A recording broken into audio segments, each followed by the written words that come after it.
everyone, welcome back to Amy's Bookshelf. Today we're going to do another Agatha Christie tag.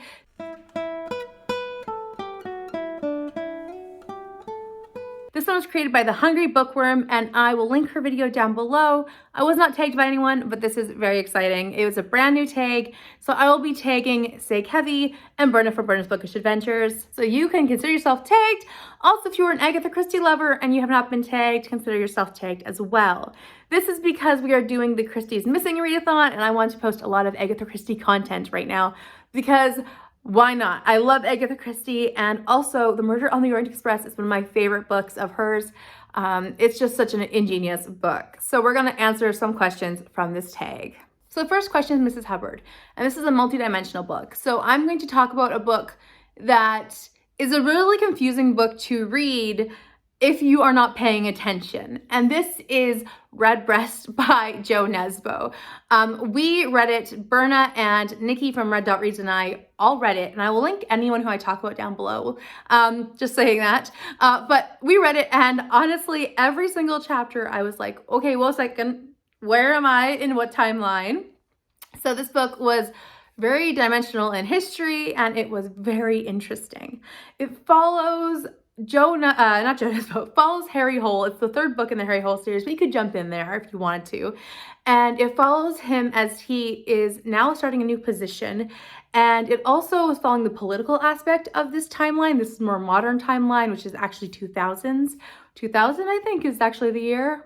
Maybe late 1999, something like that. Anyways, and then it's also following World War II, and then it kind of goes into late World War II.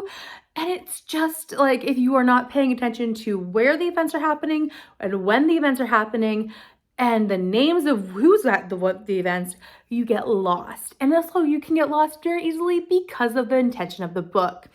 Either way, it's very dimensional. It's very confusing intentionally, but it was so good. I loved it. And I mean, it wasn't a completely perfect, but it left me on that high after I read it. So I couldn't give it anything but a 5-star, but so confusing in the best way. The next question is Colonel Arbuthnot, and I'm going to go with this one as this one is a book with a love affair or a mistress, and I'm going to go with The Three Musketeers. I did not enjoy The Three Musketeers by Alexander Dumas. However, this book is full of love affairs and mistresses and people who are not married to each other, but who are constantly in love with each other. It is very, very French in that regard. Very, very much that part of that culture in that time era. And I did not appreciate that aspect of that time era. Yeah, at one point in the book, they're like, we need money, what should we do? And two of the three men are like, let's go talk to our mistresses. And that's kind of the whole way that they get money. And yeah, so not a big fan of that, but that's a very prominent factor of Three Musketeers. Question number 3 is Mr. Ratchet, a book you love to hate.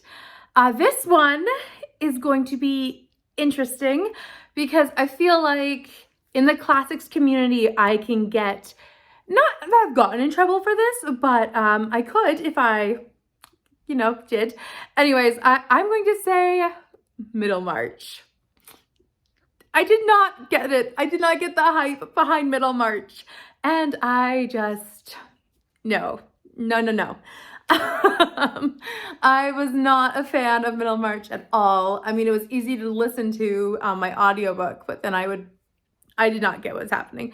I did not get the hype behind this book. And as I talked about in my last tag, I'm a very plot-driven person, and this book had no plot. I was just like, I don't care about these people, and there are way too many people. So yeah, no thank you. And if people ask me like what classic, don't start with Middlemarch if you want to try George Eliot. Just don't. Yeah, so that's what I love to hate in the classics community. So the next one is Princess DRAGAMIROFF. I don't remember how to exactly pronounce that. But anyways, a book that has been on your shelf for a while. And I've got to say, it's this one. And I'm going to pull it off here. I got it a long time ago. And I have not wanted to read it since I wanted to read it when I was reading The Crown of Monte Cristo, and I did not want to read it since I was trying The Three Musketeers. This is Queen Margot by Alexander Dumas. It's the first in a series, and I definitely have not wanted to pick it up since then. But I do really want to try another one of his books. So, oh yes, Queen Margot. It's been sitting on my shelf for a very long time. So for the next one, it's BEDDOES. And the question is a character or book with a character who's in service. So I'm going to go with Girl with a Pearl Earring. And this is by Tracy Cavalier. And the main character, Greet, she is a maid in the household of Vermeer when he paints her. And she is put in a very awkward and awful situation. So I really enjoyed how this book portrayed her power imbalance with her master and all of those different levels. I thought it was well done and I really appreciated what it was trying to do. That doesn't sound right. I really appreciated what it did and how it showed the culture of Dutch society and what a maid or what a servant would be put into a position of by her boss, and how the mistress of the home could do nothing about that, and how she could really take it out on the servant in the home. So I thought that book was well done. I thought I would have wanted a bit more in the book, but it was really well done. So the next question is the train itself, which is to talk about a book that features this train and the train from the Orient Express. I don't know about a book that features this train, but I do know that when the director of The Great Gatsby, with the one with Leo DiCaprio, he wanted to go on the train because he had read The Murder on the Orient Express, thought it would be so fun, and he went on and he actually thought it was quite boring. So the only book he had with him was Great Gatsby, and then he was reading it, and when he was reading it, he thought that'd be an amazing movie to make. So that's actually how he came up with the idea to make Great Gatsby, which is why we have the Leo DiCaprio version. So fun fact about Murder on the Orient Express. Next question is Snowstorm. So a book that features a snowstorm or very bad weather conditions. I'm gonna go with One by One by Ruth Ware. I really enjoyed this one. I think with Ruth Ware books, you kind of have to just go in having a good time. Sometimes they can be a little predictable, but I thought it was just so much fun. And I really enjoyed the dual perspectives and how it was kind of like a Spotify group as opposed to, it's not actually Spotify, but it was kind of like that. I thought it was just so much fun to have this kind of snowed in environment, and I loved having the disappearing people.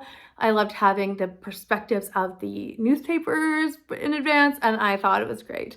Yeah, I thoroughly enjoyed it because I just wanted to have a fun time reading it, and I highly recommend it if you're just wanting to have a good time with it. Don't go in expecting too much in detective work and investigative stuff. Just have fun. So the next question and the last question is Yugoslavia. So this is to read a book or to mention a book set in Yugoslavia or a Slavic country. I think I might be completely wrong. I'm so sorry. A Slavic country is where Burial Rites is set. I hope it is. And if it isn't, I'm so sorry. But if I'm going to recommend Burial Rites by Hannah Kent, that one was so heartache and gripping, and that one followed a woman who was sentenced to die and was like executed, but the whole time you're following the story of when you know she has been sentenced to die. So it was just this grief of like where you're getting to know this character, and it was just a harrowing experience reading this book. So that's my book for the part of the world. Anyways, I had a lot of fun answering these questions for this tag. If you want to do it, consider yourself tagged. And please leave a comment down below about your favorite character from Murder on the Orient Express. No spoilers in case anyone hasn't read Murder on the Orient Express, but please tell me your favorite character down below in the comments. I'd love to hear who your favorite person is. I think my favorite character, I love, oh, Mrs. Hubbard. She's just got to be one of the funniest people to read about in the book. Mrs. Hubbard's funny. So let me know your favorite character to read about in the book. Don't forget to like if you liked this video and subscribe if you are new here, and I will see you next time. Bye for now.